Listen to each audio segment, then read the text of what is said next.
အဲ့တော့ hexadecimal အကြောင်းကိုသင်ခဲ့ပြီးသွားပြီ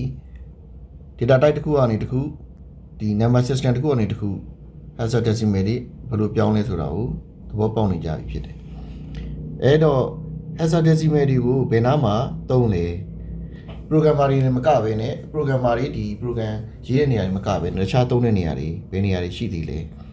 လောဆယ်တော့ဒီမှာ HTML ရေးတဲ့အချိန်မှာအသုံးပြုတဲ့အကြောင်းလေးတွေပြောပြပါမယ်အဲ့တော့အကြောင်းတွေကိုဖော်ပြတဲ့အချိန်မှာအကြောင်းတွေကိုသုံးပြီးတော့မှဒီ photo တွေကျန်တဲ့ဒီအရာတွေကိုဖန်တီးထားတာဖြစ်တယ်အဲ့တော့အကြောင်းတွေကို screen ပေါ်မှာမှန်ကန်အောင်ပေါင်းဆက်ပြီးတော့တင်ပြခြင်းအပြင်ဆရာတို့လိုချင်တဲ့ဒီ presentation တစ်ခုကိုဖန်တီးနိုင်မှာဖြစ်တယ်အကြောင်းတွေကိုကွန်ပျူတာကတကယ်တော့1001နေနဲ့ပဲသိတာဖြစ်တယ်အဲ့ဒီ1001နေအတိုင်းပဲpixel တစ်ခုချင်းစီကိုအကြောင်းတန်ဖိုးတွေပေးပို့ပြီးတော့အနီရဲ့အစိမ်းရဲ့အပြရဲ့အယောင်3ရောင်ဆက်ပြီးတော့ချဲ့ပေးတာဖြစ်တယ်အဲ့တော့အဲ့ဒီလိုအယောင်တွေဆက်တဲ့အချိန်မှာအာတန်ဖိုးအတွက်ကိုသူက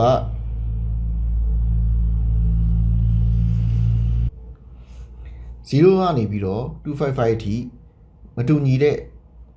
value မျိုးစုံအယောင်အနုယင့်256ခုအယောင်အနုယင့်ဖန်တီးပေးလိုက်တယ်အဲ့တော့ number 0ကနေပြီးတော့255ထိရှိလိမ့်မယ်အစိမ်းရောင်လည်းထိုနည်း၎င်းပဲအပြာရောင်လည်းထိုနည်း၎င်းပဲ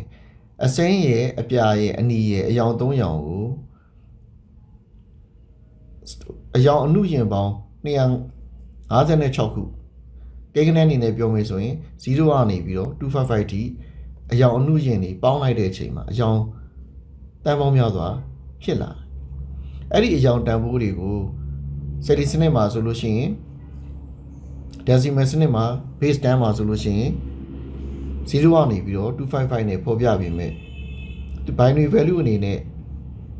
0 8လုံးကနေပြီးတော့1 8လုံးဖော်ပြတာဖြစ်တယ်အဲ့တော့အယောင်တစ်ယောင်ကို8လုံးဆိုလို့ရှိရင်အယောင် RGB 3ခုအတွက်ဆိုရင်စုစုပေါင်း01နေ24လုံးတော့ရေးရမှာဖြစ်တယ်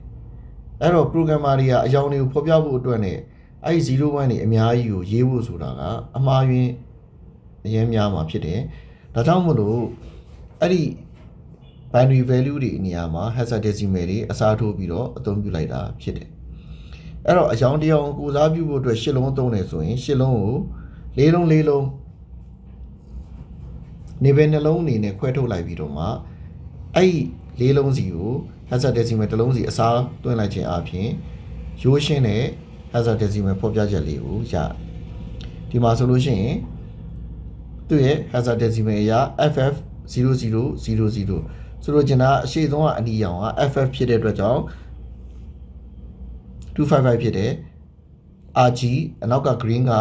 00ဖြစ်တဲ့အတွက်ကြောင့်0ဖြစ်မယ်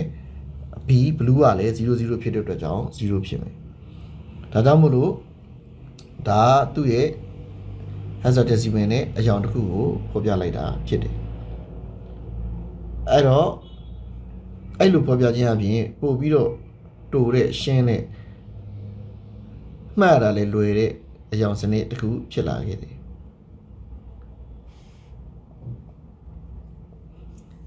အဲ့တော့ဒီမှာဆိုလို့ရှိရင်သူတို့အကြောင်းတွေကိုဖော်ပြထားတာကိုဒီမှာတွေ့ရမှာဖြစ်တယ် hexadecimal နဲ့ကိုးစားပြုပြီးတော့ဖော်ပြပေးထားတာအဲ့တော့ဒီအကြောင်းတွေကိုဒီကုတ်တွေကိုမှတ်သားပြီးတော့ program ရေးတဲ့ချိန်မှာဒါမှမဟုတ်လို့ရှိရင်ဒီ Photoshop photo နဲ့အလုပ်လုပ်တဲ့နေရာတွေမှာအကြောင်းနဲ့အလုပ်လုပ်တဲ့နေရာမှာဒီကုတ်တွေကိုအသုံးချနိုင်တယ်အဲ့တော့အဓိကသိထားမယ့်ချက်က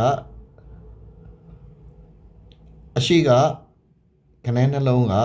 hexadecimal value အနီရောင်ကိုစားပြုတဲ့ hexadecimal value ဖြစ်မယ်အလယ်က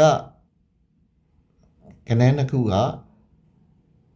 အစိမ်းရောင်ကိုကိုစားပြုတဲ့ hexadecimal value ဖြစ်ပြီးတော့အနောက်ဆုံးက0နှလုံးကအပြရောင်ကိုကိုစားပြုတဲ့ hexadecimal value ဖြစ်မယ်ဒါကြောင့်မို့လို့အနီတွေအပြည့်ဖြစ်ပြီးတော့အစိမ်းနဲ့အပြာ0ဖြစ်နေတဲ့အချိန်မှာအနီစစ်စစ်ဖြစ်နေမယ်အဲ့လိုပဲအကြောင်းတွေအားလုံး 255ဖြစ်နေမယ် hexadecimal တန်ဖိုး FF ဖြစ်နေတဲ့အချိန်မှာဆိုလို့ရှိရင်အရောင်တွေအားလုံး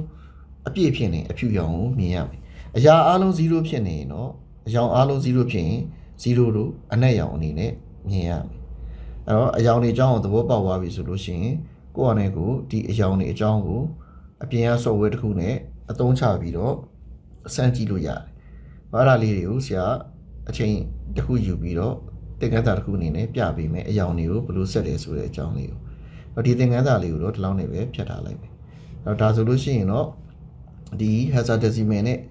အရောင်တွေကိုကိုစားပြုပြီးဖော်ပြတဲ့ဟာကိုသဘောပေါက်တော့ပြီလို့ထင်တယ်။ဒါတွေကတော့အင်စာလေးတွေပဲ practice အနေနဲ့အလုပ်ခိုင်းထားတဲ့အင်စာလေးတွေဖြစ်တယ်။အဲ့တော့အရောင်တွေကိုကိုစားပြုတဲ့ဒီ number တွေကိုဆရာတို့ကရှစ်လုံးစီခွဲထုတ်လိုက်မယ်ပထမအဲ့ဒီခွဲထုတ်လိုက်တဲ့ရှစ်လုံးစီကဘာကိုကိုစားပြုနေလဲဆိုတော့အရောင်တစ်ရောင်စီကိုကိုစားပြုနေလိမ့်မယ်အဲ့တော့အဲ့ဒီမှာအရောင်တစ်ရောင်စီကိုမှထပ်ပြီးတော့ရှေ့လေးလုံးနောက်လေးလုံးထပ်ခွဲမယ်လေးလုံးစီထပ်ခွဲလိုက်အဲ့ဒီလေးလုံးစီခွဲလိုက်တဲ့ကောင်တွေကနေပြီးတော့မှ hexadecimal ပြောင်းလဲတဲ့ချိန်မှာရှေ့က1လေးလုံးက F အနောက်က1လေးလုံးက F အဲ့တော့0ဆိုတော့0 hexadecimal 0တွေပြီးလို့ရှိရင် F F ပြီးရင် chef ရှေ့ကခံလိုက်လို့ရှိရင်ဒါအရောင်ကုတ်တစ်ခုထွက်လာလိမ့်မယ်အဲ့တော့အနီရောင်အပြည့်အပြရောင်အပြည့်ပေါင်းလိုက်ရင်ဘာရောင်ထွက်လာမလဲအရောင်ဆက်ပြီးတဲ့ software လေးနဲ့ကြည့်လိုက်မယ်ဆိုလို့ရှိရင်အရောင်တွေကိုမြင်ရမှာဖြစ်တယ်အဲ့တော့ဒီအောက်မှာအရောင်နဲ့ဆိုင်တဲ့ assignment လေးတွေရှိတယ်အဲ့ဒါကိုတော့လာမယ့်သင်ခန်းစာကြားမှာပဲဒီ assignment လေးကိုပေးပါမယ်ကဲအားလုံးကျေးဇူးတင်ပါတယ်